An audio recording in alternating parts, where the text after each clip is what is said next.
Bueno,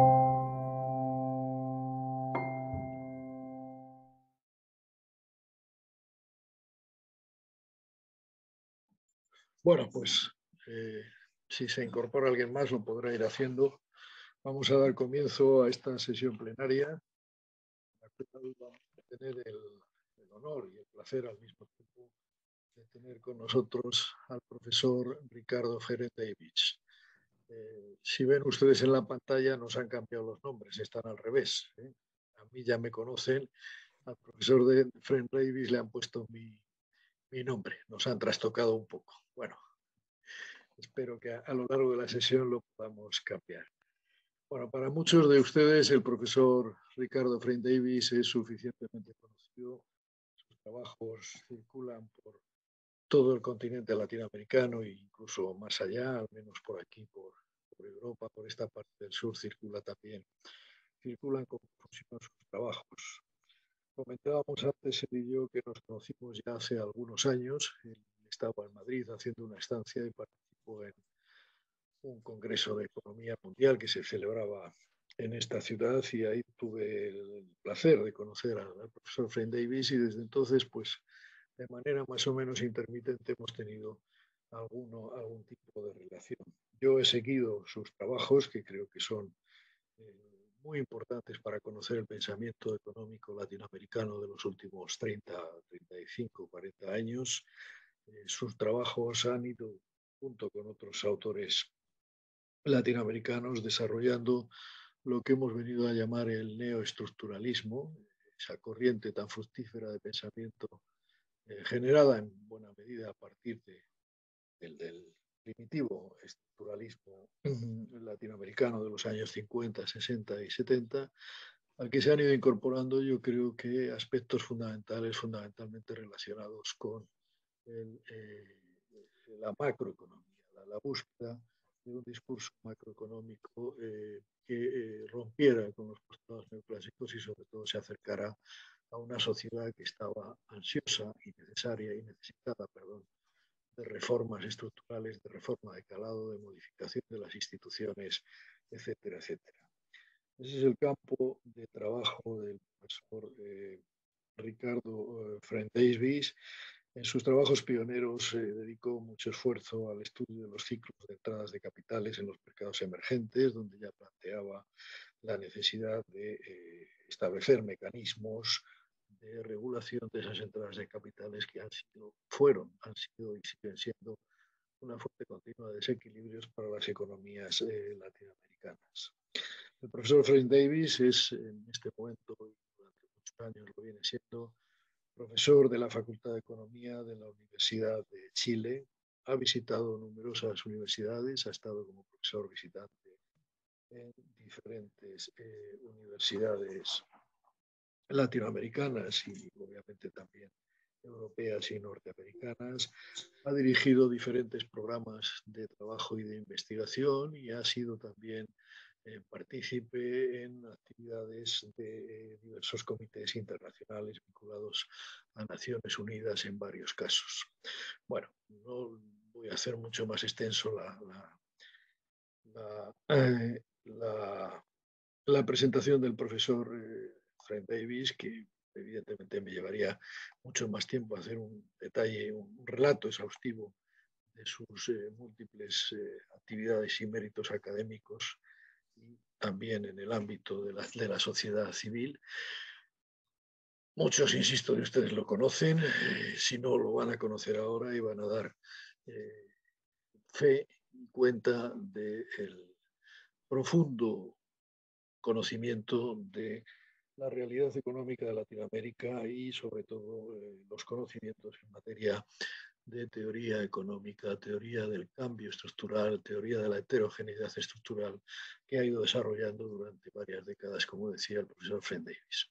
Muchas gracias, profesor, por estar con nosotros en esta quinta reunión iberoamericana de socioeconomía, y agradecemos enormemente su presencia y quedamos a la escucha, diciendo que, como todos ustedes saben, al final de su exposición pues tendremos un rato para hacerles preguntas a través de bien la ventana de preguntas que tienen la parte de abajo o bien a través del chat, que también está en la parte de abajo.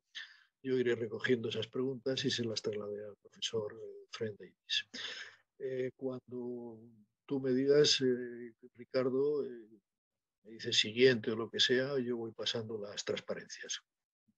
Bueno, muchas gracias y adelante. Bueno, mucho gusto estar con ustedes. Muchas gracias a ti, Santos, por la invitación y por la amable presentación. Yo me voy a concentrar en el caso chileno, de repente haciendo algunas referencias a cosas internacionales o latinas, a veces a comparación con algunos de los países o el conjunto de América Latina. Chile ha ocupado muchos medios de comunicación desde los tiempos de la dictadura. La dictadura tuvo en lo económico el rasgo de ser el país pionero. Hay pioneros alabables y pioneros que son de la maldad o del error, pioneros de la introducción de políticas sistemáticas, muy sistemáticas, de el neoliberalismo, en ese tiempo llamado monetarismo, en su versión más simplista, más simple, más creencia de reglas neutras, tratar igual a todos, en teoría, a pobres y ricos, educados y mal educados, sin educación, con patrimonio, sin patrimonio, decir, vamos a ser neutros. Y cuando hay desigualdad en el contexto en que esto se establece, obviamente acentúa la desigualdad. Hay que tratar de manera distinta, y ahí está el tema del neoestructuralismo, y que hace un gran énfasis en las políticas que reduzcan las brechas entre los de abajo y los de arriba. No para tirar los de arriba para abajo, subir los de abajo para arriba, y que los arriba empiecen a contribuir con difusión de la tecnología y pago de impuestos, cuidado del medio ambiente, etc. Pero uno necesita a los grandes y necesita hacer crecimiento incluyente subiendo hacia arriba a los sectores medios y mucho más a los sectores de abajo. Y eso lo han hecho los países desarrollados, que han reducido, con avance o retroceso, han reducido esas brechas. Y América Latina tiene unas enormes brechas, y Chile las tenía el 73 con la dictadura, y el 75 vino el shock de adopción del neoliberalismo en su versión más simplista. Es normalmente muy ingenuo. Los mercados saben hacer algunas cosas para algunos, y por eso los mercados muy sueltos normalmente lo que hacen concentración y poco crecimiento.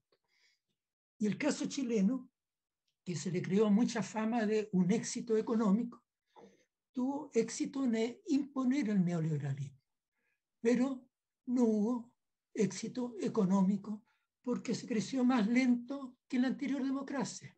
De los dos gobiernos de los años 60, en el 73 o el 75 hasta el 89, cuando salió Pinochet de la presidencia, en marzo del 20, pero del 90, pero perdieron la elección con su candidato a finales del 89.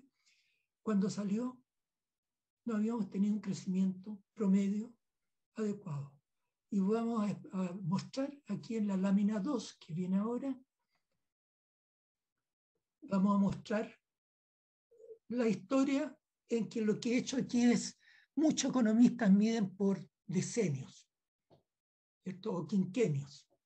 Yo creo que lo correcto es medir entre cimas y cimas cuando hay una estabilidad, porque lo que hizo la dictadura, cuando había caídas, se olvidaba de promover eso, y el Fondo Monetario y el Banco Mundial lo ignoraban, y empezaban cuando Chile se empezaba a recuperar desde el suelo.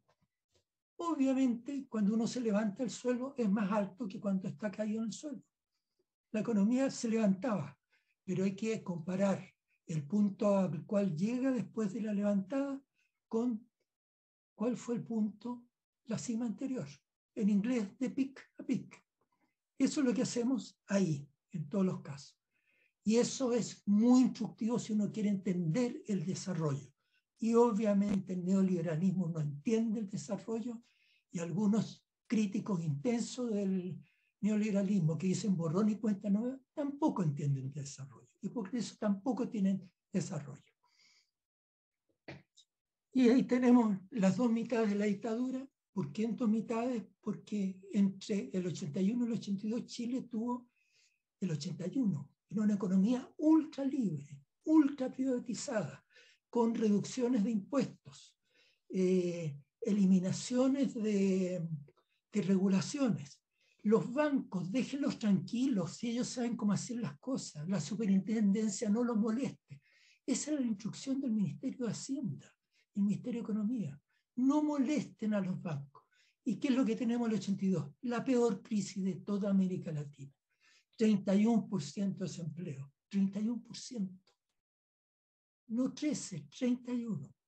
Y una economía que se cae 14%. Y se decía que Chile crecía al 7 o al 8%. Y el promedio, 3% en esa mitad, 2,9% en la segunda.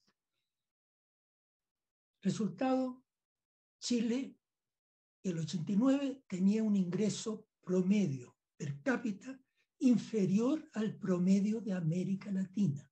Inferior al promedio, no inferior al mejor, inferior al promedio de los, te estoy contando los 19 países, no está el Caribe, América Latina, los 19 de América Latina, el peor.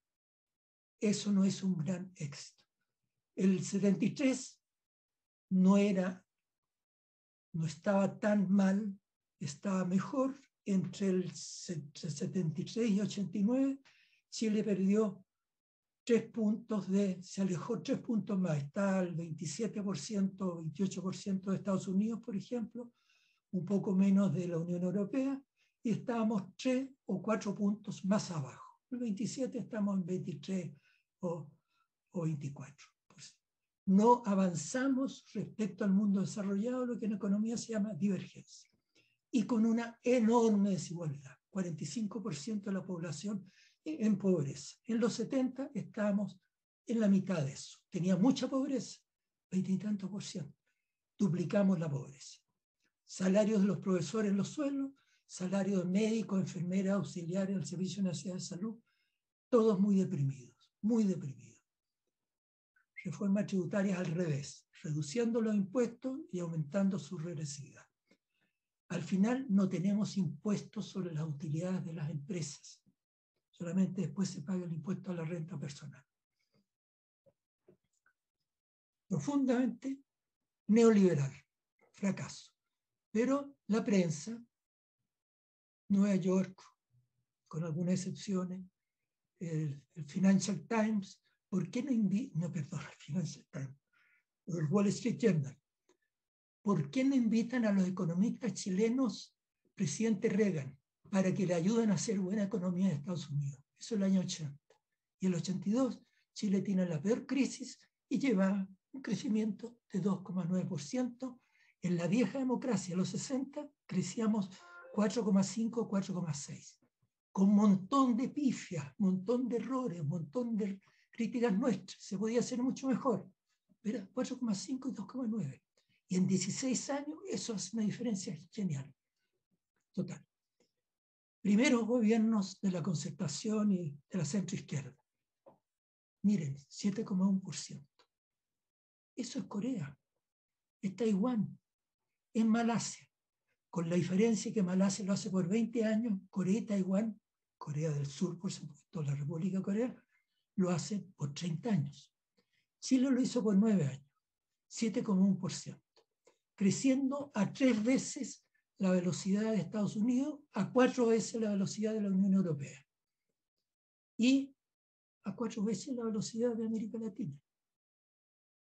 Chile se acerca a la cima, pasamos el promedio de América Latina, por ahí por el 92, 93, y en comienzos de los 2000 estábamos en el primer lugar de América Latina en ingreso per cápita, con la pobreza reducida en 2/3, ¿cierto? Ese 45% reducido a 15 y tanto, reducido, con los salarios creciendo, salario mínimo creciendo y el salario promedio y la mediana creciendo fuertemente. 7,1% durante 9 años, es cuestión de elevar 1,07 a la novena. ¿Cómo salga el crecimiento? Mientras el salario mínimo y el salario promedio de la dictadura, el 89, eran inferiores a cuando comenzaron. ¿Dónde está el misterio de los medios de comunicación? De Banco Mundial, Fondo Monetario, economistas destacados estadounidenses, algunos ingleses y muy poquititos europeos,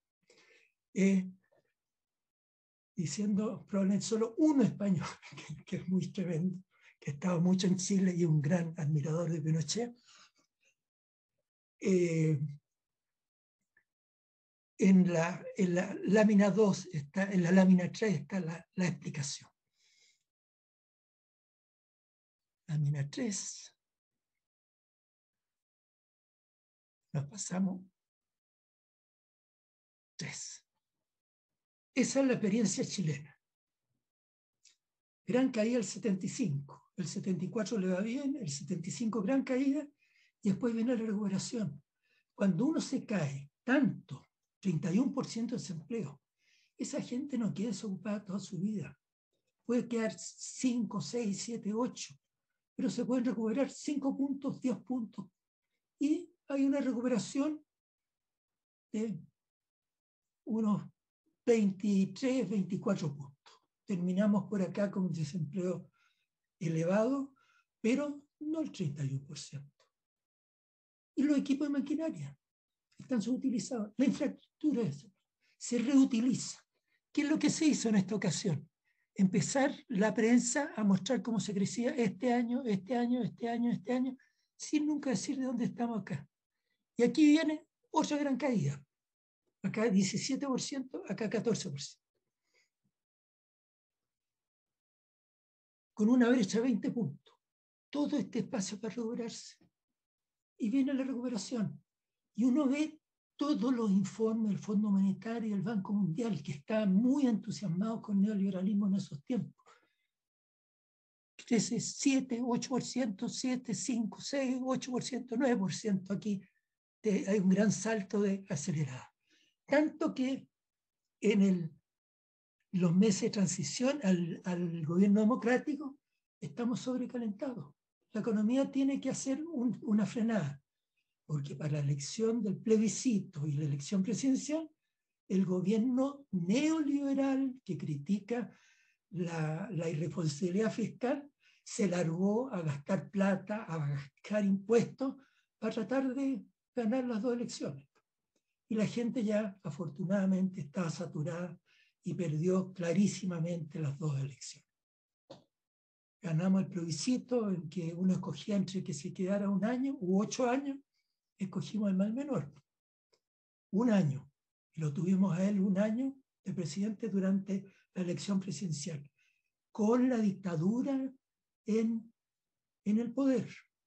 Tuvimos que hacer las campañas en medio con más espacio. Afortunadamente, la Nación Unida, la Unión Europea fue muy útil ahí de presiones sobre cuidado Pinochet, y en Chile iban surgiendo fuerzas. Mire, permitamos a esta gente moverse, hacer su publicidad, pero con el grueso de los medios de comunicación controlados por la dictadura, la televisión controlada por la dictadura. Y ganamos con todo eso, ampliamente, por 12 puntos.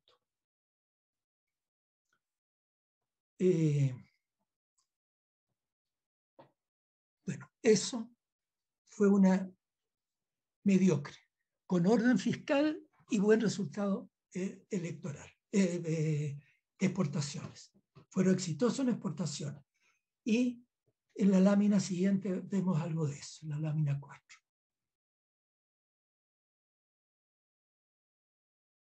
No, esa es la que habíamos cambiado. En la 5 entonces, pasa a la 5.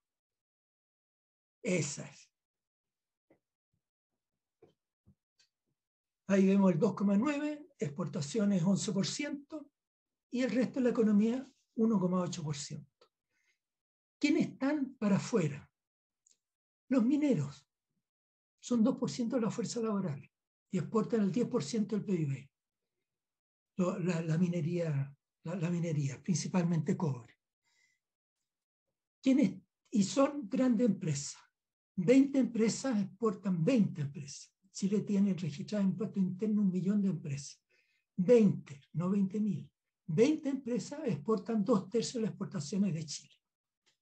En ese tiempo era más, ¿cierto? Que después hubo diversificación. Por aquí hay diversificación y un poquito más y aquí, pero hay harta diversificación. 90-98. ¿Quiénes están adentro? Las pymes, los informales y muchas grandes empresas, ¿cierto? Pero las pymes no exportan. Hay algunas pocas que exportan 0,5% de las exportaciones, 1% de la exportación. Están concentradas en esas 20, más otras 500 o 600 empresas, algo medianas, que sea, grandes o grandes, no tan grandes, etcétera, con una graduación. Más allá de las 20 grandotas de Chile, que también las necesitamos, que ellas funcionen, que crezcan, que contraten, que respeten, como mencioné antes, el medio ambiente. La minería es muy importante, los glaciares, donde está el futuro, y el agua, el agua para la gente y el agua para la agricultura, juntándose ahí en la cordillera de los Andes, al ladito. Chile es muy angosto. Bueno, el 90-98.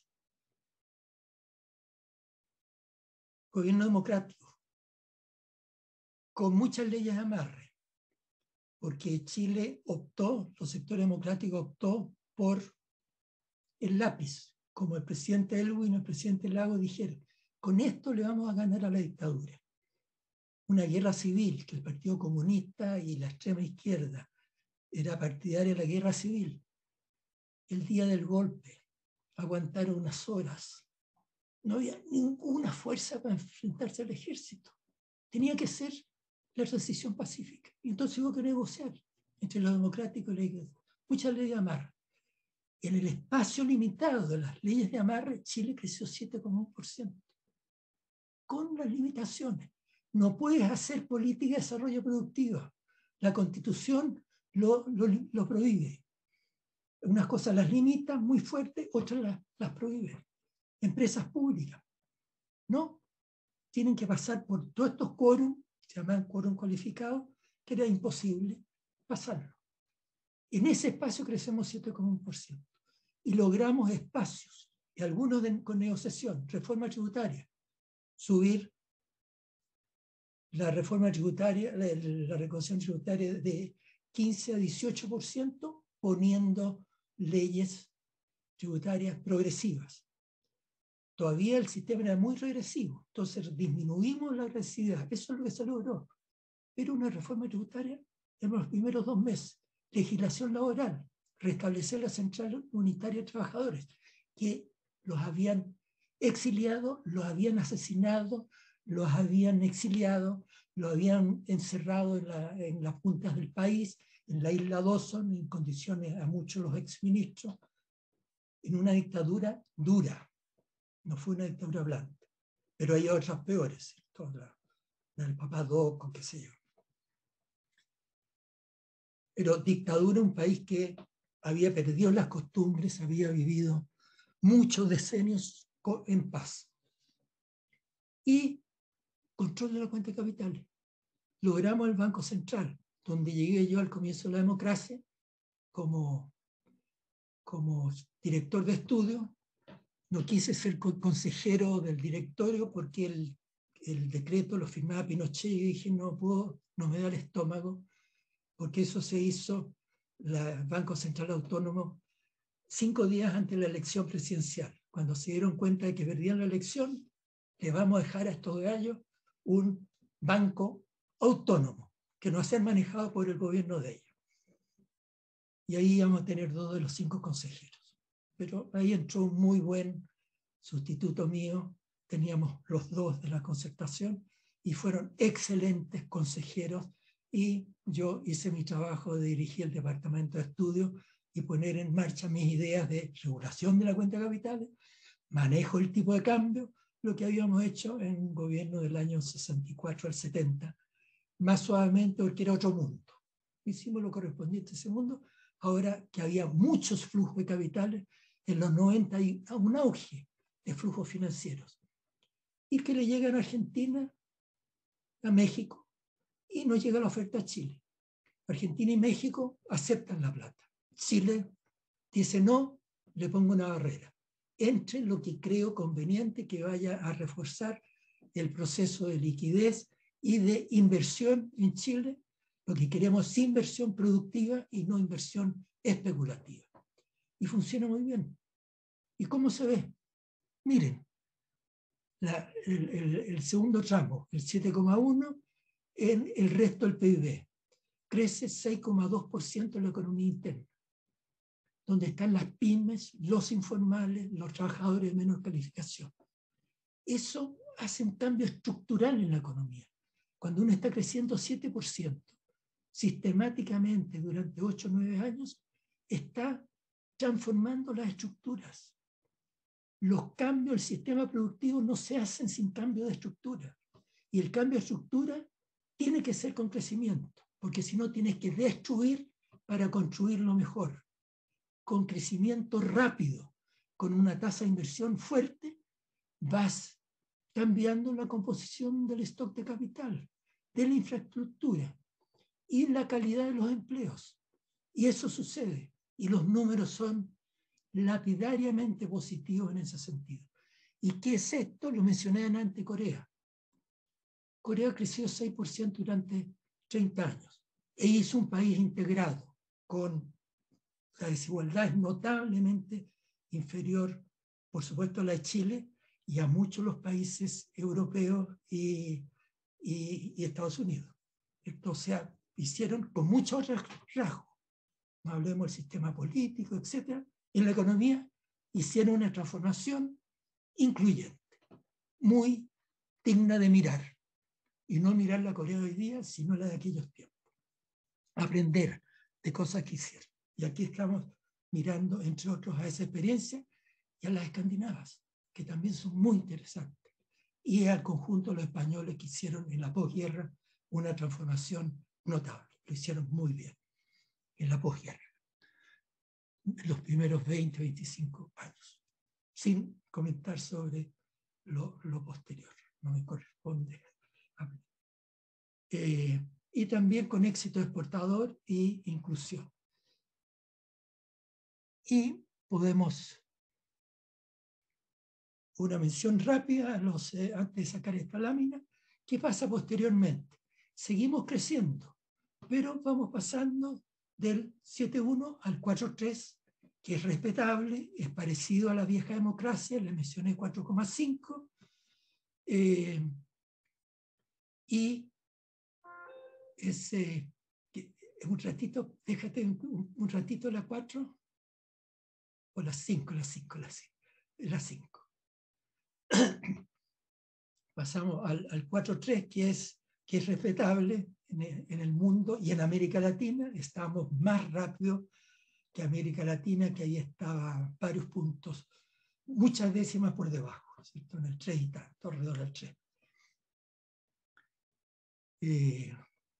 Y pasamos el 3.8 y después pasamos el 1.9.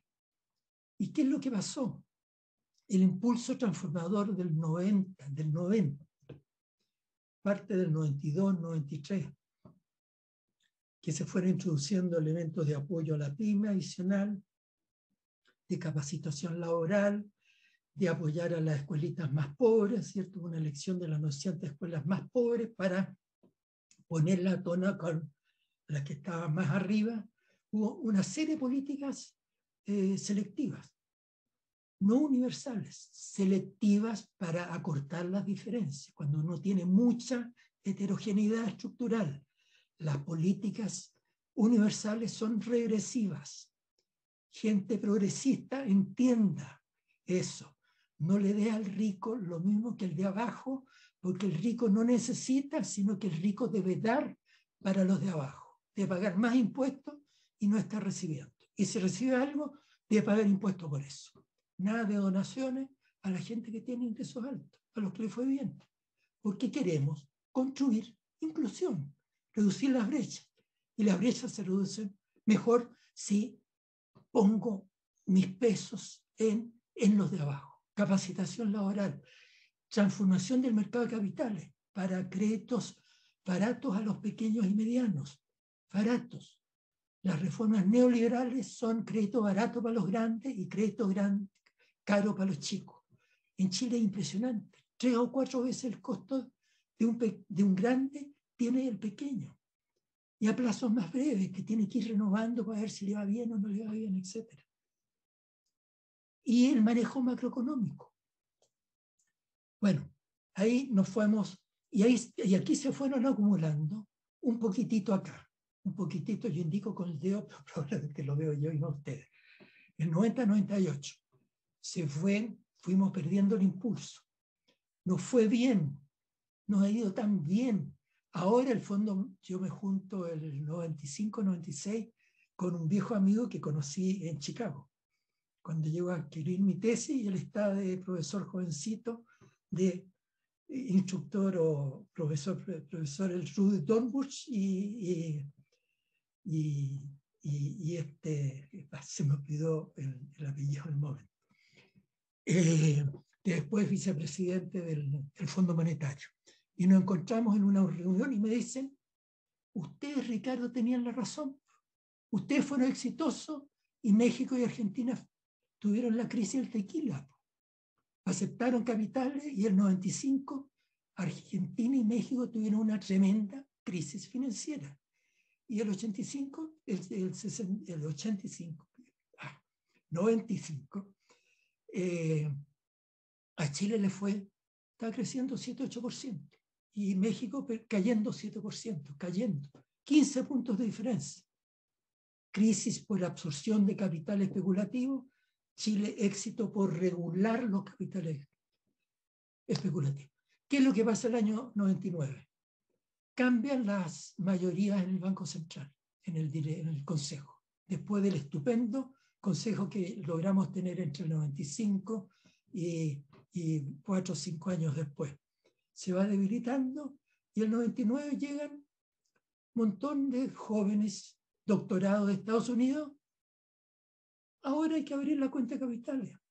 Y el tipo de cambio se lo dejaba al mercado. The market knows. Ellos saben manejar. ¿Para qué vamos a gastar nuestro esfuerzo en tratar de manejar? Los estados y los bancos centrales no saben. El mercado sabe. Y comienzan los desequilibrios macroeconómicos. Pasamos cada 4 o 5 años en un ciclo económico. Entre el 90 y el 98 no tuvimos ningún ciclo económico. Regulamos la cuenta de capitales, el tipo de cambio, responsabilidad fiscal, la economía está trabajando en su techo productivo. Si le mostrara al graficista después de la dictadura, están juntitas las dos curvitas, el PIB efectivo y el potencial, que es lo que yo soy capaz de hacer con lo que tengo hoy día, no con el ideal, sino con todos sus efectos lo que tengo hoy día. Bueno, ahora podemos pasar a la siguiente. Y ahí están los ciclos económicos, de un pedacito, ¿cierto? Partimos del 12 para no alargar tanto, y ahí se ve cómo estábamos en una cima, nos caemos, pasamos a otra cima, nos volvemos a caer. Y antes habíamos hecho otras recuperaciones y cimas. Y ya les dije, cada vez que nos caemos, que a capital productivo y empleo desocupado, subutilizado, Estado que pierde ingresos tributarios. Si se bajan las ventas, caen las utilidades y caen la recaudación tributaria. Y esas huellas no se rellenan, se recuperan el margen. Porque si volvemos a la cima, volvemos a la cima en ese puntito.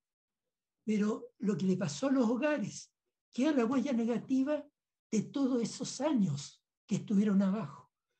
Ahora volvieron a la punta, con empleo, y a lo mejor un sueldo parecido antes, un poco mejor, pero perdieron 1 año, 10 meses o lo que sea de sueldo. Con la informalidad, que pasa a ver el lote de contratos por 3 o 4 meses, después 2 meses ocupados, 2 meses ocupados, la volatilidad laboral es muy fuerte. Tenemos información diaria y mensual de la administradora de pensiones, de las cotizaciones mensuales, cómo entran y salen, el seguro de cesantía. Las crisis son tremendas. Los flujos de capitales son creadores de crisis en las economías emergentes, creadoras de crisis inevitables, y en el artículo sobre neoestructuralismo, que está en la New Palgrave Dictionary of Economics, ahí dedicamos 4 o 5 páginas, porque ineludiblemente es su corazón, es su ADN. Tienen que ser buenos en la especulación si no les va mal. Tienen que especular. Y cuando están ganando, tan cerca de la cima, ahí se van. Y dejan, y después los sigue la manada. Y viene esta caída. Y eso le pasó a también a América Latina. Y le pasó a la Unión Europea, hasta Alemania, y le pasó a Estados Unidos, con la crisis subprime. ¿Qué fue? Fue una crisis financiera. Subprime eran créditos y esa era una punta del iceberg. Teníamos una multitud de flujos financieros en distintas instituciones. Entonces, lámina siguiente, por favor.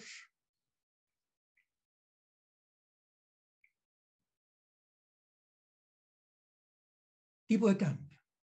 El precio del dólar, y Chile opera con una canasta de moneda, ¿cierto? El dólar es el más importante, pero en segundo lugar está el euro y la libra esterlina y el franco suizo. ¿Sí? Creo que es la grabación. Pero muy lejos de Estados Unidos y el euro lejos de la libra. Esto es un nexo de la economía interna con la externa. ¿Y qué le pasa a un tipo de cambio libre? El tipo de cambio libre está muy sujeto a los flujos de capitales. Cada vez que allá miran un tipo de cambio 745, que es muy caro, en esos tiempos, el año 2002, ¿cierto? Aquí hay que ajustar por inflación. Toda la línea llena está ajustada por inflación, pero estos son los numeritos nominales para que la gente vea la intensidad de los pesos de variación. Se fueron los flujos de capitales. Y el 2003 comienza una reactivación. Precio del cobre sube, muy importante en nuestra macro, y se recuperan los flujos de capitales, no solo a Chile, sino que a toda América Latina, y nos inundan. Y es Chile, país lindo, pues. Miren lo que había hecho en los 90. Este país promete. Y nos inundan de capitales con una cuenta de capitales abierta. Bajamos 745 a 443. Piensa en una mediana empresa que compite, o pequeña empresa que compite con producto importado. Nos llenamos de importaciones de bienes de consumo y desplazan a las pymes al mercado. Y las pymes no tienen espaldas. La empresa grande tiene espaldas, son diversificadas, tienen stock de capital, tienen muy buen acceso al mercado de capital. A las pymes se les cierran los mercados de capital en todas estas situaciones. He visto las cifras, superintendencia, cómo hay un ciclo. Están las cosas bonitas, vengan a pedir plata. Están las cosas mal, no vengan, no le vamos a prestar. Y cientos de miles de empresas pierden acceso al mercado. Esas son heterogeneidades estructurales. Hay que cambiar el funcionamiento del mercado de capitales. Necesitamos una banca en Chile, un banco del Estado y una banca de desarrollo poderosa. Espero que las tengamos en el próximo gobierno, espero. Con lo cual tema general que voy a terminar. Bueno, esta es la historia siguiente de todos estos ciclos, todos ligados al comportamiento de cómo los mercados de capitales especulativos, europeos, más británicos que alemanes o franceses, pero hay de todos un poco, y estadounidenses y algunos canadienses. Unos mercados de capitales que se dedican al overnight, a la inversión de cortito plazo. Y entonces van ganando en el corto plazo y se van deteriorando los fundamentos. Un dólar más barato, que da una señal en algún momento. Esto no puede seguir. Las importaciones, miren cómo están creciendo y las exportaciones se están trancando. Este país va a tener una crisis cambiaria, obvio. Y el que es más vivo, normalmente los que entraron primero, salen primero. Hacen ganancia en todo el camino y evitan la pérdida. Y se quedan todos los engañados que les dicen, mire cómo Chile tiene esta situación y entre ahora con este dólar porque después va a estar más barato y las tasas de interés están reconvenientes. Ya hacen una ganancia en la semana, pues entren. Y la gente entra y se queda mientras los grandes especuladores están tranquilos y después viene la suya. Gran causa. Vean Piketty y todo el grupo que trabaja con Piketty y trabajo de lástima que murió tan joven el Anthony Hopkins, no es Anthony Hopkins, Anthony, el británico, gran economista que escribía sobre estos temas. Se me han olvidado dos nombres. Stanley Fischer, el estadounidense que fue presidente del Banco Central de Israel. Estos son estadounidenses de origen judío, pero estadounidense. Y fue muy importante en Estados Unidos, el vicepresidente del Fondo Monetario, y estuvo en el FED también, y qué sé. Y lo hicieron bien al regular la cuenta capital y al manejar el tipo de cambio. No sé si después repetiría lo mismo, pero ese momento era tan evidente y después se olvidan y vuelven al neoliberalismo simplote, ingenuo. Bueno, próxima lámina.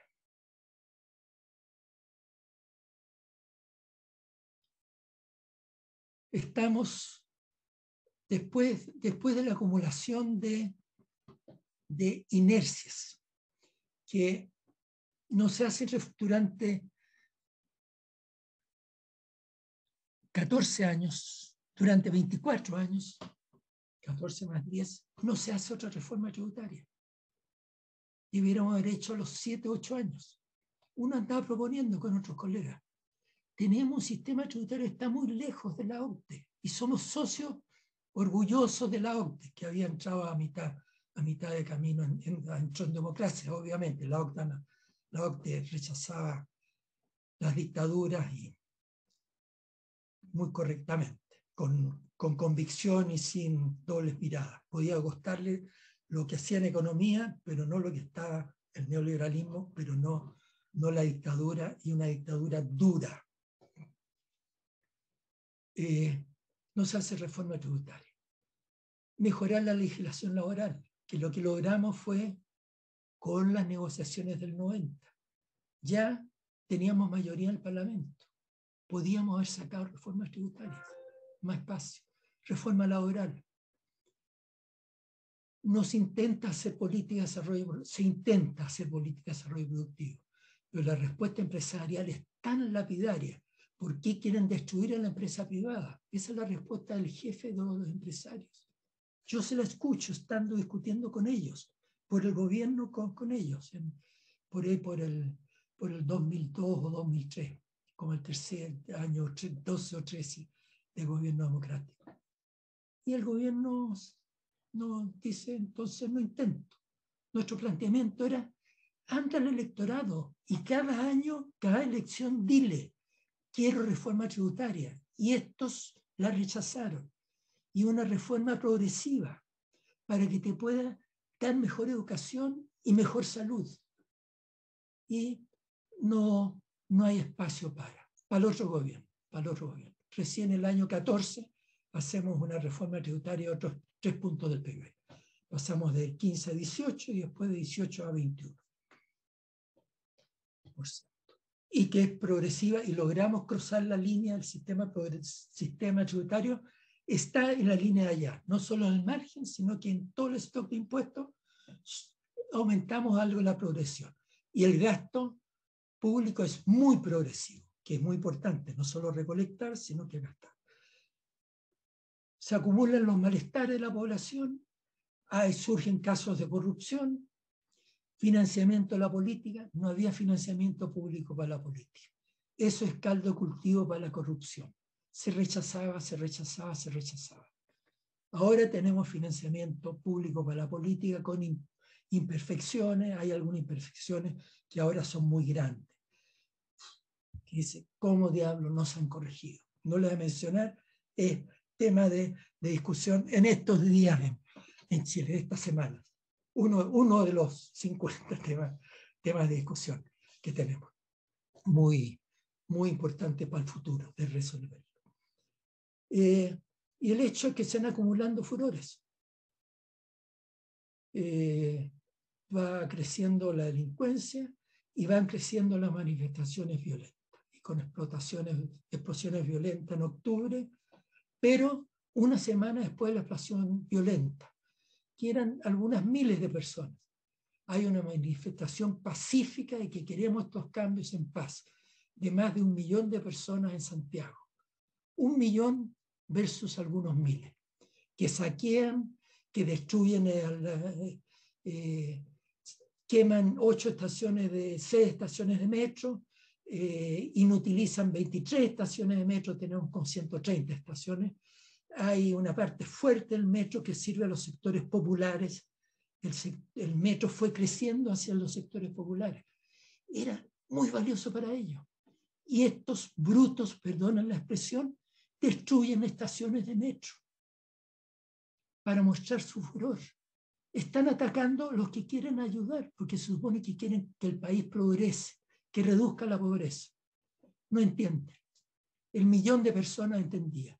Y fue sin ninguna violencia. Controlaron a los que pasan los márgenes, que aprovechan la multitud para saquear locales. Fue muy tranquilo, pacífico, con cánticos, y eso llevó a algunos pasos políticos que no puedo gastar tiempo, que se manifestó en que Chile se abrió a una nueva constitución, a una votación. Tenemos una nueva constitución y tenemos una convención de 155 personas que está redactando durante este año una nueva constitución que debiera remover las tremendas trabas que nos quedaban todavía en la constitución. Hay mucho detalle, correcciones varias que se hicieron en el camino. Al final de la dictadura, en las negociaciones, y después el presidente Lago y varias otras. Pero depende de lo que manejen. Y obviamente hay populismos de izquierda y populismo de derecha, y hay muchos convencionales que son razonables, que saben cómo construir. Y eso está en proceso, y yo tengo esperanza que va a salir una constitución que no va a tener fallas graves y que va a dar espacio para las transformaciones que Chile necesita.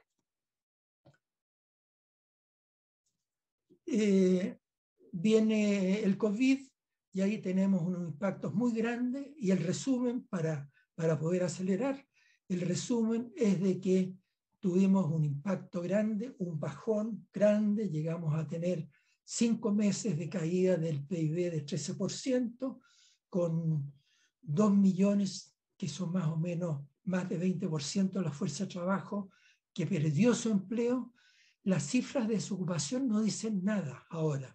Cuidado con cómo se miran las cifras en cualquier país. Cuando hay un bajón por un virus y la gente se le prohíbe que salga a trabajar, o no quiere salir a trabajar porque tiene miedo, que es muy comprensible, o porque se cerraron las escuelas y la madre no puede ir a trabajar porque tiene que quedarse a cuidar a los hijos, entonces esa gente no está buscando trabajo y no aparecen como desocupadas. La desocupación aparecía en 10, 12%, 13%, que es alta sin duda, pero teníamos una disminución de 30%. 10 más 20, 30. Esos 20 son gente que perdió el empleo y que muchos de ellos no estaba buscando. Hay combinación de los dos, porque la cifra total incluye al que efectivamente está buscando. Pero la búsqueda de empleos cayó mucho porque había dificultad de transporte. Había pocas micros y el temor. Me voy a enfermar, no busco.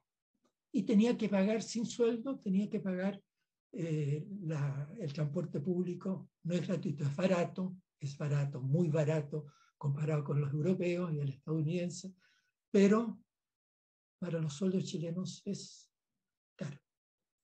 Y entonces tenemos un enorme impacto al medio, lo mismo, el tema de los bajones, que dejan huellas regresivas en las pymes y en los hogares.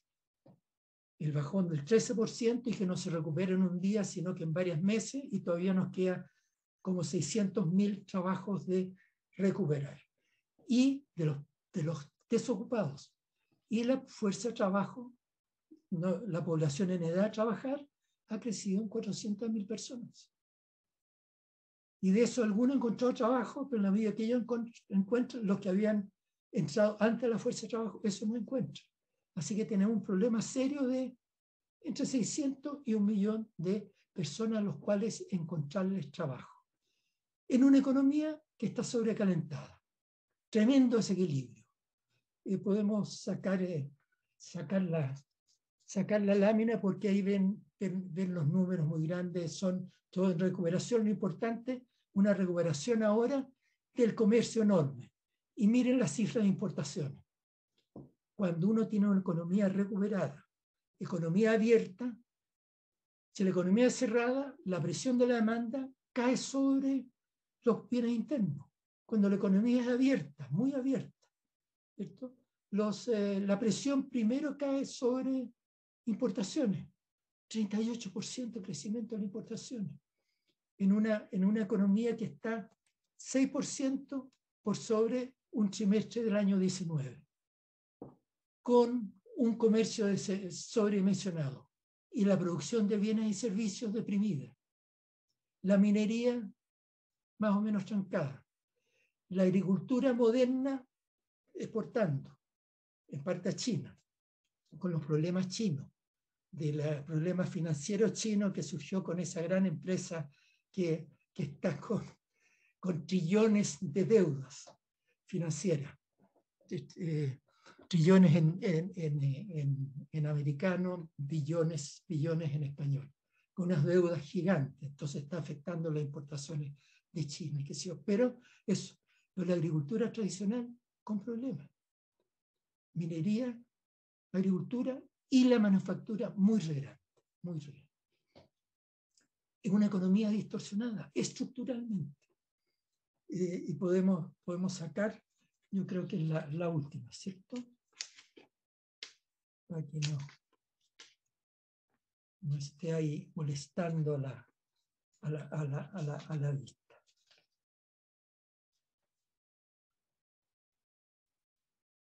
Bueno, estamos... Esta de otro subperiodo, entonces yo no quiero gastar tiempo en eso. Entonces, puedo hablar sin láminas. Ya, ahí te veo entero a Santos. mejor imagen que numerito. Estamos en este momento en una economía en que hizo un buen trabajo sanitario. Oportunamente firmó contratos con los que están haciendo investigaciones, meritorio para los ministerios de salud. Hicieron contratos con muchos laboratorios y había riesgo, ¿van a ser exitosos o no? Y por lo menos en 4 de los casos se acertó y tuvimos abastecimiento ya en diciembre del año, y por lo tanto podemos tener al grueso de la población candidata a esto por las edades correspondientes, más del 80% que tiene tres dosis. las dos fijas y una tercera de refuerzo. Eso se hizo bien. Lo que sí han hecho mal es otras cosas en los apoyos a los consultorios regionales, municipales, etcétera, de que ahí Hacienda no les dio plata y entonces han tenido una situación muy, muy apretada, etcétera. Pero un saldo positivo ahí. En lo económico, la lentitud del gobierno tremenda para actuar. Tenía las platas, tenía un fondo soberano de varios puntos del PIB, un fondo previsional de varios puntos del PIB. Teníamos en conjunto como 8-9% del PIB en plata fresca y comercio y mercado de capitales. El Estado se podía endeudar a 10 años plazo o 15 años plazo al 2% anual. Y le decíamos, endeúdese o use el fondo. Y dijo, no. Y fue haciendo poquitito atrasado. Y entonces fue dejando huella en los hogares y en las pymes. Y ahí estuvimos estos tremendos bajones. Chile no merecía esos bajones. Podíamos haberlos moderado, no eliminado, moderado, porque la epidemia fue dura. Un momento en que el 80% de la gente estaba encerrada en una semana. Podía circular solamente con un permiso especial.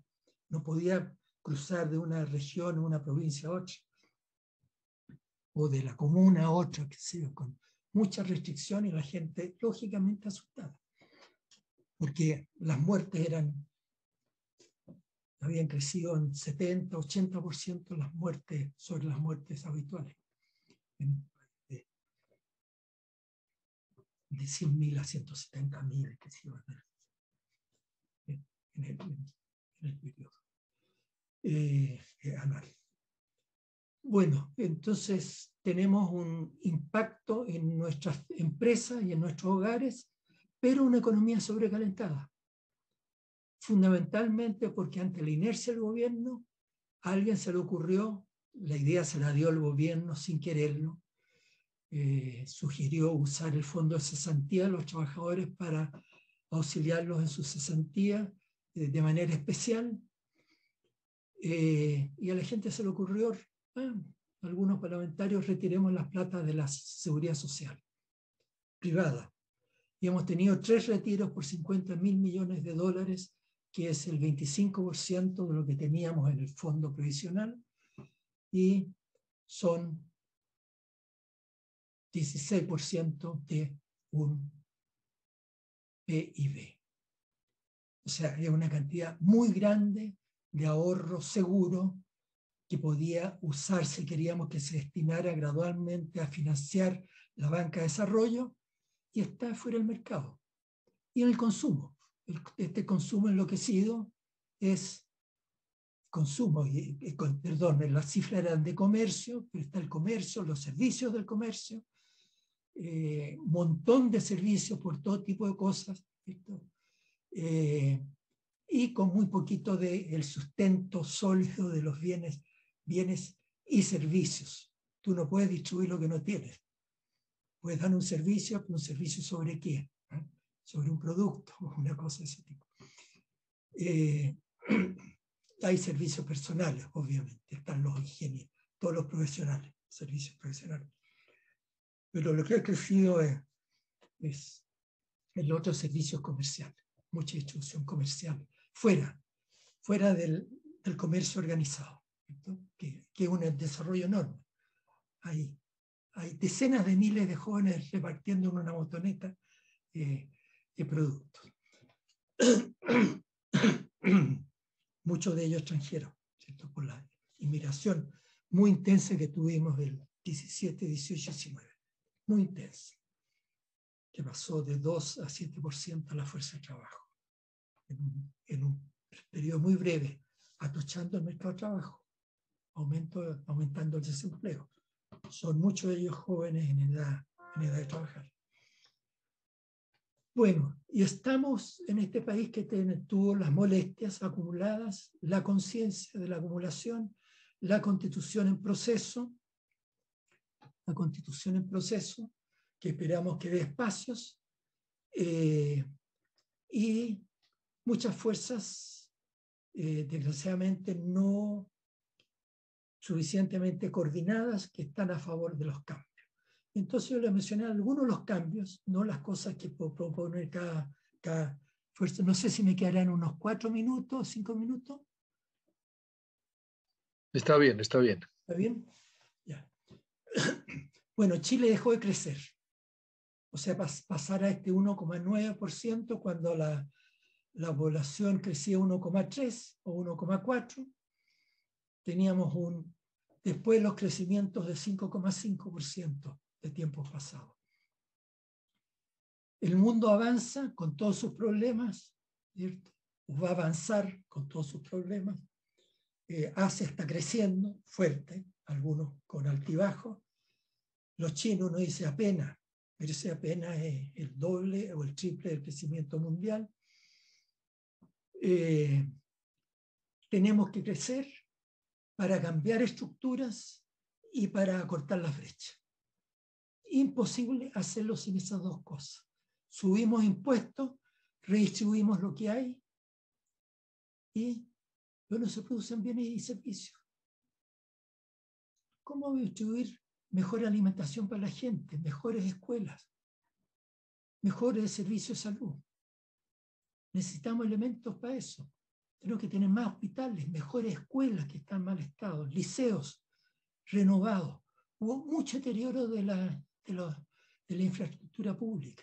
No en las carreteras, buenas, las carreteras centrales, tenemos muy buenas con el sistema que creó el segundo gobierno de la Concertación.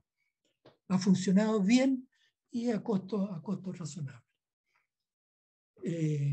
para la gente. Pero necesitamos mucha plata para infraestructura, inversiones en inmobiliaria pública y equipos y maquinarias para las pequeñas y medianas y para las grandes. Y lo que queremos es que se vayan acortando las distancias. Entonces, apostar a que las pymes vayan subiendo y aumentando el empleo, porque las pymes dan por cada $1.000.000 o por cada dólar, digamos, 4, 5, 6, según el sector, veces de empleo. Son mucho más intensas en empleo y empleo con menos calificación. No necesitamos gastar plata en capacitación laboral. Tenemos un sistema para los que saben. Tenemos que tener un sistema para los que no saben. No para los MBAs, con conferencias de algún internacionalista o algún doctorado en finanzas, ¿cierto? Eso no debería estar recibiendo subsidios. Subsidio para los que están en la parte baja y que tienen capacidad de entender y están dispuestos a entender. Hay algunos que dicen, no quiero, me quedo aquí, se queda ahí. Pero tenemos tantos, son millones de trabajadores, de la fuerza de trabajo de 9 o 10 millones, muchos que capacitar. Y eso requiere plata y recursos. ¿Dónde se capacitan? Con los elementos que se capacitan. Los cuadernos, los apuntes, los computadores. Necesitamos plata para esas cosas y producción de bienes y servicios y de exportaciones que nos sirven para financiar esas cosas. Importadas, tenemos que exportar más. Llevamos 11 años que las exportaciones, que en los 90 crecieron 9,7% por año, que están creciendo entre 0 y 1%. Este campeón exportador, 11 años, 0 a 1%. Política cambiaria, gobierno, Banco Central. ¿Cómo no va a tener nada que ver el precio del dólar? Un precio para arriba, para abajo, para arriba, para abajo. No le mete valor agregado a las exportaciones. Maneja el tipo de cambio Banco Central. Se hace fácil con las condiciones actuales y las reservas del Banco Central. Poderoso, comprador y vendedor de dólares. Le gana al mercado si no hace tonteras. Y lo que se trata es no hacer tonteras. Evitar las puntas para arriba y las puntas para abajo. Y con eso el Banco Central hace plata en lugar de perder plata. Ahora vende el momento inapropiado. Estuvo vendiendo cuando el precio estaba bajo por alguna razón exótica, que se explicó y se demoró 3 o 4 meses en corregir, siguió haciéndolo. Ahora dejó de hacerlo y ahora empezó a vender porque el precio está muy alto. Pero lo hace en las situaciones graves y la propuesta es evitemos los maxi ajustes. Maxi ajustes son muy regresivos. Banco Central Europeo también, maxi ajustes son regresivos. Banco Central Chileno, maxi ajustes son regresivos. Evita, interviene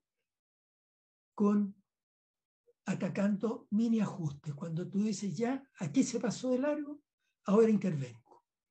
Intervengo en mi política monetaria e intervengo en mi política cambiaria. Y armonizo ambas. Y para eso trabajo en conjunto con el Banco Central, con el Ministerio de Hacienda todos los días. Banco Central Autónomo es autónomo de Hacienda. La propuesta es, la nueva Constitución imponga que se tengan que poner de acuerdo Hacienda y Banco Central. Discutan los temas, lleguen a acuerdo, transan y actúan. Y después cada uno aplica con su expertise, con su experiencia en hacer política monetaria, política cambiaria y de regulación de la cuenta de capital, y el otro en gastos fiscales e ingresos fiscales. Pero coordinado en las variables macro. No pueden ser autónomas. La dictadura de Pinochet nos dejó autónomos. El año 90, cuando entramos al Banco Central, todos los días trabajábamos con Hacienda. Éramos, por imposición de Pinochet, autónomos. No crucen están en la misma plaza. No crucen la plaza. Hagan su tarea. No, nos juntamos con el ministro de Hacienda, con el coordinador macroeconómico, etcétera, continuamente. Teléfono, pero reuniones semanales de, mire, estamos viendo esto y moverse en tal o cual dirección, etc. Coordinación, tenemos que retomar la coordinación. Y tenemos que hacer una gran reforma tributaria incluyente, progresiva. Y eso pasa por impuestos a los patrimonios. Sabemos que muchos países han tenido dificultades, que los han deshecho, pero han deshecho después de algún tiempo. Y en sociedades que tienen sistemas tributarios progresistas, progresivos.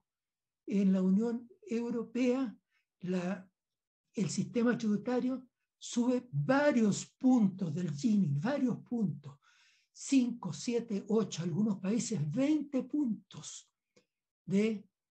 mejoran el Gini o sea, pasan de 50 a 25, qué sé yo, con el sistema tributario. Nosotros pasamos unas decimitas con la última reforma del año 14. Tenemos que pasar varios puntos hacia mejorar, que en el Gini significa acercarnos al cero. El cero es cero diferencia, el 1 es diferencia absoluta. Está todo en una y todo el resto no tiene nada. Supongo que todos saben, pero por si acaso cuando dije bajar o subir, es clarito en la dirección de mejorar. Reforma tributaria y royalty al cobre, cobramos un royalty muy chico y Chile tiene grandes minas y estamos regalando plata. Las mineras a veces en 3 años pagan su inversión. Absurdo. Una empresa estadounidense común y corriente paga, o australiana, paga su capital no en 3 años, en 10 a 20 años. Recuperar toda la inversión en plazo breve. Hay un sobreprecio enorme y eso es el mercado del cobre. Chile, que tiene buenas minas, cobre. Y hemos tenido resistencia. Ahora creemos que va a haber espacio para hacerlo. Echamos a andar hace unos años un royalty chico, que nos da como el 4% de lo que creemos que se puede recolectar, que fue un avance. Y decir, ve, funciona, ahora podemos.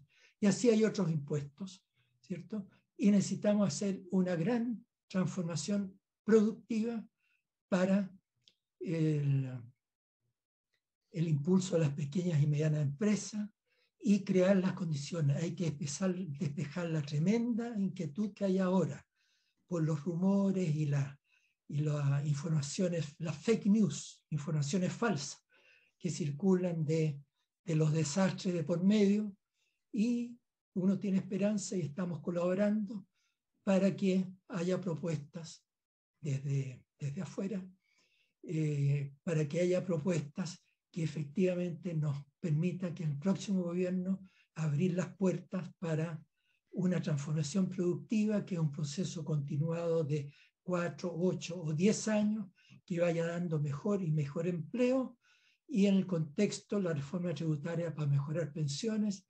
y mejorar salarios mínimos, e invertir muy fuertemente en salud, que está muy afectada por el COVID. El COVID ha ocupado muchas camas y entonces ha postergado muchas operaciones. Entonces tenemos una larga lista de espera, y eso no se puede ir haciendo solo gradualmente con lo que hay. Hay que ampliar la capacidad para que la gradualidad no sea tan costosa para la gente, ¿cierto? Estar meses y años esperando algunas operaciones importantes, y la calidad de las escuelas. Hay que hacer cambios profundos, y Chile tiene esta nueva oportunidad de dar un paso para adelante, así como hicimos el 90, de dar un paso vigoroso de transformar el país con todas las leyes de amarre, que hoy día no tengamos las leyes de amarre constitucionales. Espero que no las parlamentarias, espero que no las técnicas, y que a lo mejor tengamos las amarras de la desconfianza de los empresarios, y es muy importante que los empresarios entiendan que a ellos les convienen estas transformaciones. Y hay algunos que lo han dicho claritamente y han dicho: yo quiero pagar más impuestos. Pero muchos otros dicen: no, no se puede. Necesitamos de un país que converja hacia la posibilidad de transformación, y no sea solamente de un gobierno, sino de varios gobiernos. Muchas gracias, y excedido de tiempo seguramente. Muchísimas gracias, profesor Fren Davis. Excelente análisis sobre la situación de Chile y en su relación con el resto del mundo, que evidentemente, como suele ocurrir cuando hay una exposición de este cariz, de este nivel, nos abre muchos más interrogantes hacia el futuro, ¿no? Como ha empezado a plantear el profesor Fren Davis. Hay algunas preguntas que nos están haciendo los oyentes, que voy a tratar de trasladar alguna. Yo tenía alguna, pero prefiero que los participantes introduzcan. En relación incluso con esto último que se estaba hablando de la nueva Constitución Política de Chile, pregunta Carlos Vergara que si serán realmente profundos y estructurales los cambios en la nueva Constitución Política de Chile. Esto es, ¿se recuperará nuevamente el rol originario y amplio del Estado? Yo creo que van hablé de los convencionales, ¿cierto? Que hay bastante dispersión. Pero el fortalecimiento del rol del Estado, yo creo que hay un apoyo mayoritario. La cuestión es qué significa, ¿cierto? Probablemente salga autorizaciones para crear empresas públicas. Hay dos descubrimientos muy fuertes, digamos, viejos, uno desde miles de años probablemente, del hidrógeno verde y del litio. El litio lo tenemos también conocido hace tiempo, de empresas estatales que intervengan ahí, solas o mixtas, más privadas probablemente. Pero eso está abierto, pero la Constitución eso lo limitaba estrictamente, y entonces decididamente va a ser más abierto. Pero la Constitución no hace los cambios. La Constitución lo que hace es eliminar los obstáculos para los cambios.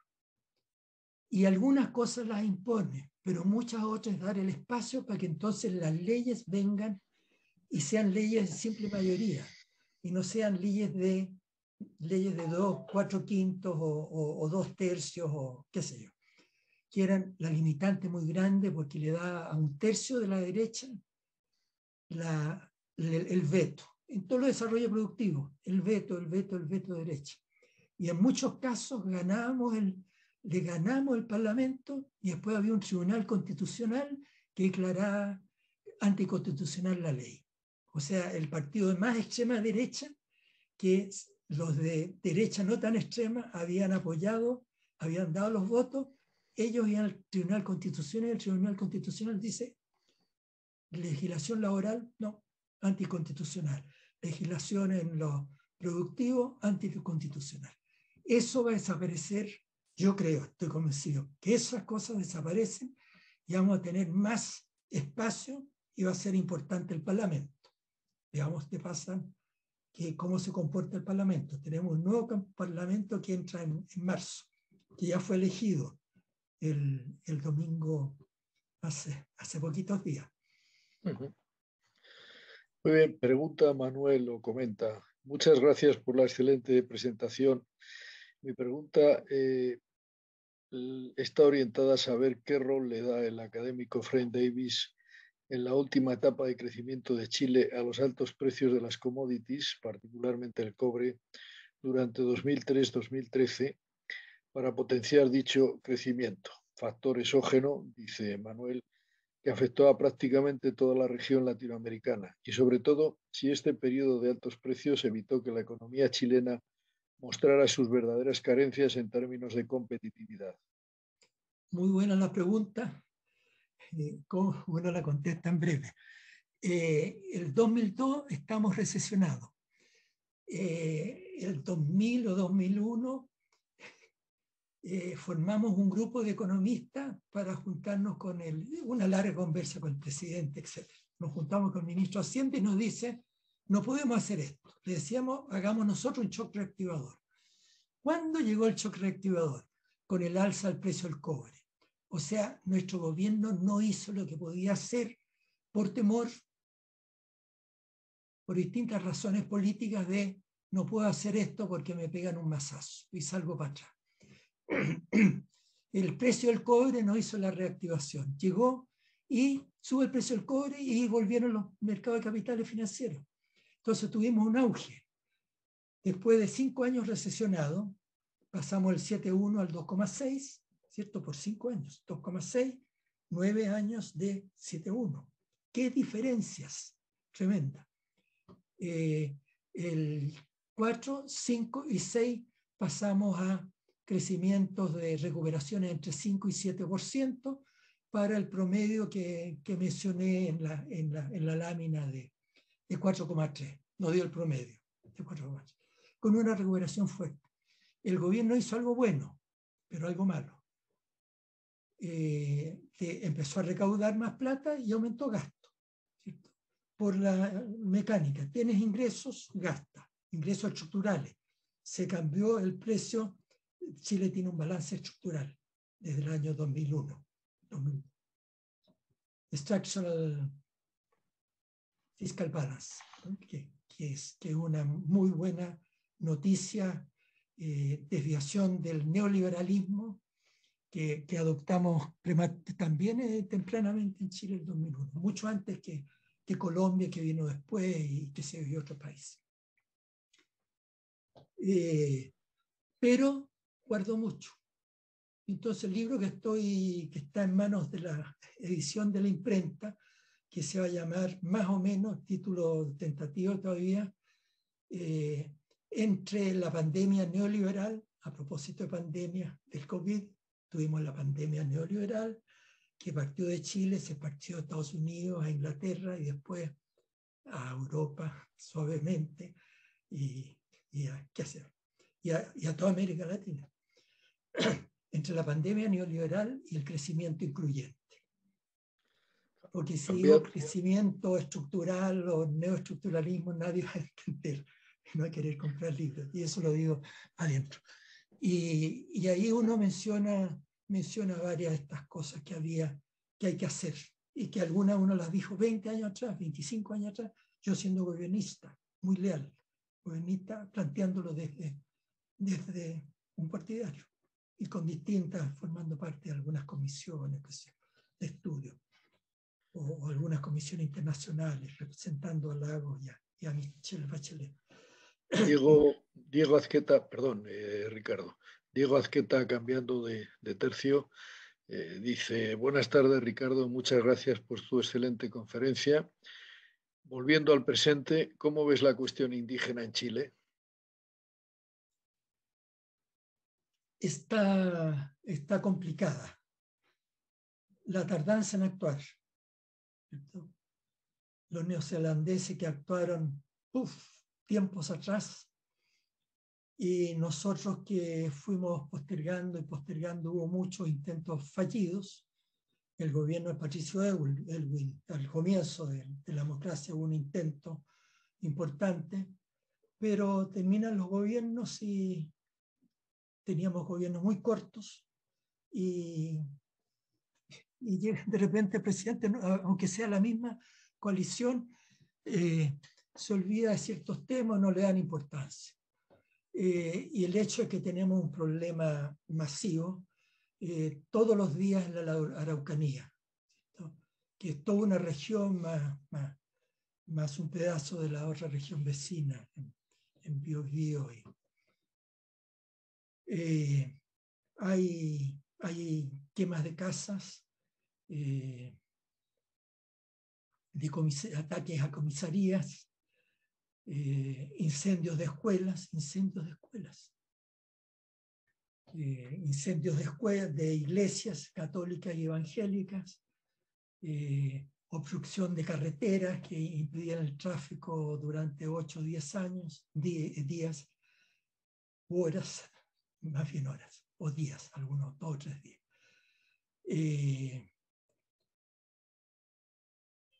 Tenemos una representación muy significativa de los indígenas en la Constitución. Hay 17 representantes entre los 155, en que votaron además ellos en una lista que el nombre escogido por ellos era el tramo indígena. Se inscribieron, el que quería se quedaba en el padrón original, ¿cierto? General, y se quedaron algunos, unos 20 o 25% de ellos, no están claros los números, pero el resto se inscribió en el padrón indígena. Solo el 23% de ellos votó por la elección. Solo el 23%. Ellos se inscribieron, tuvieron que hacer el acto. No es que los inscribieron, que yo sepa. Se inscribieron y 23% votó. Lo del padrón general lo hicieron pésimo, pero fue 50%. Pésimo, porque antes votaba el 88% de la gente. La gente se fue cabreando de los partidos, de la política. Me da lo mismo la democracia o lo otro, todo igual, etcétera, que se vayan todos y no se quede nadie. ¿Quién manda? Si no se queda nadie. De irracionalidad, pero ¿qué se sembró para eso? 25 años atrás. No abusen la paciencia de la gente. En un seminario de los centros de la concertación. Cuidado, no abusemos de la paciencia de la gente. 25 años atrás. De a poquitito anda haciendo las cosas, y en parte lo indígena. Ahora hay varios intentos. Está la discusión de cómo lo trata la Constitución, ¿cierto? Si hay parlamentarios o no parlamentarios separados, ¿cierto? Donde son, uno dice, pero si donde son mayoría, voten y van a tener parlamentarios de ustedes. Hay varias comunas que, de hecho, hay algunos alcaldes mapuches, ¿cierto? Y hay un senador mapuche de la democracia cristiana. Y ahora salieron varios diputados con mapuche. Pero menos de lo que es la proporción, ¿cierto? Bueno, eso está en veremos. La Constitución, están los representantes. La presidenta de la convención es mapuche, es una profesora mapuche de la Universidad de Santiago, la señora Loncón, una buena presidenta de la comisión. Es un símbolo que, siendo ellos 17, fuera elegida ella, una profesora universitaria, ¿cierto? Y del magisterio. Esos son símbolos y que las discusiones están abiertas y que es uno de los temas clave, pero estamos con la violencia en las zonas, que muchos dirigentes mapuche dicen eso no somos nosotros, son minoría, pero se conversa o no se conversa con ellos, etcétera. Todos estos puntos de alguien que no es experto en el tema, pero dice es un problema grave para un pedazo importante de Chile y no están solo los mapuches, ¿cierto? Son ocho etnias, pero los mapuches son muy lejos los mayores. Vamos a intentar cerrar este turno de preguntas con la que hace Diana Ochoa, que pregunta: ¿cómo ves los escenarios socioeconómicos futuros frente a las próximas elecciones con las dos opciones tan diversas que quedaron en la preelección? Muy abierto. O sea, hay muchos proyectistas, pero se quedó cantando. Hay una encuesta, uno no sabe cuánto creerle, que le dan ventaja de varios puntos a Boric. Ojalá. Boric es mi candidato, mi segundo, después de haber tenido un candidato anterior que perdió. Pero hay puntos de convergencia y la alternativa a Boric es, en mi opinión, monstruosa. Es un pinochetista. Hay gente que dice, no, si un niño bueno y está aprendiendo, etc. Su programa original era pavoroso. Ahora lo están cambiando y dicen, no, estamos abiertos a todos, si no está inscrito en piedra. Pero reflejaba, jamás pensaron que iban a salir a la segunda vuelta. Jamás. Entonces plantearon lo que ellos creían. Se llama Partido Republicano. Acaba de reunirse en Estados Unidos fue a Estados Unidos en medio de la campaña, con el senador Rubio, que es un extremista, neoliberal, latinoamericanista, extremista, partidario de los gobiernos extremos de América Latina. Va a Estados Unidos, no solo con él, se reunió con otras cosas, con otras instituciones respetables, sorprendentemente que lo aceptaran, a lo mejor no están informados. Muy bien, muchas gracias, Ricardo, por esta excelente disertación que nos deja con muchas dudas sobre la situación de Chile y el futuro. Bueno, que evidentemente lo hemos seguido durante muchos años, porque yo creo que Chile tiene un especial atractivo para todos los hispanohablantes y lo que ha pasado en los últimos 50 años pues nos deja muchas lecturas. Parece, desgraciadamente, que algo de la historia se repite. Y eso que decíamos ayer hablando con Rolando Cordera de si el neoliberalismo ha muerto o no, parece que tiene retornos importantes. ¿No? Muy bien, muchas gracias. Muchas gracias, oye, y los dejo el mensaje. Tengo muchas esperanzas, hay interrogantes, pero esperanza de que podamos tener una nueva oportunidad de transformación en Chile para que recupere crecimiento con inclusión, con un profundo neoestructuralismo bien implementado y una sociedad pacífica. Y eso depende de nosotros, de los que estamos en este lado, y de la gente de buena voluntad al otro lado, y que hay gente de buena voluntad que ahora está asustada por nosotros, sobre nosotros, y que se les puede mostrar de que están equivocadas, así como en el año 90 la concertación no iba a destruir Chile. Y ese era el mensaje de Pinochet: estos van a destruir Chile y van a hacer lo mismo que pasó en Argentina y Brasil, sus hiperinflaciones. Aquí tenemos mucha posibilidad de ser transformadores con responsabilidad y sustentabilidad. Muchas gracias y gran gusto de verte después de estos tiempos. No hemos conocido tanto a través de internet o teléfonos o qué sé yo, pero verte no has cambiado nada en 40 años.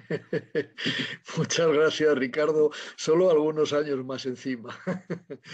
Muchas gracias y espero que nos veamos pronto. Yo iba camino de Chile en marzo, estaba en México en marzo del año pasado, iba a pasar por Chile, pero desgraciadamente la pandemia estamos cerrados.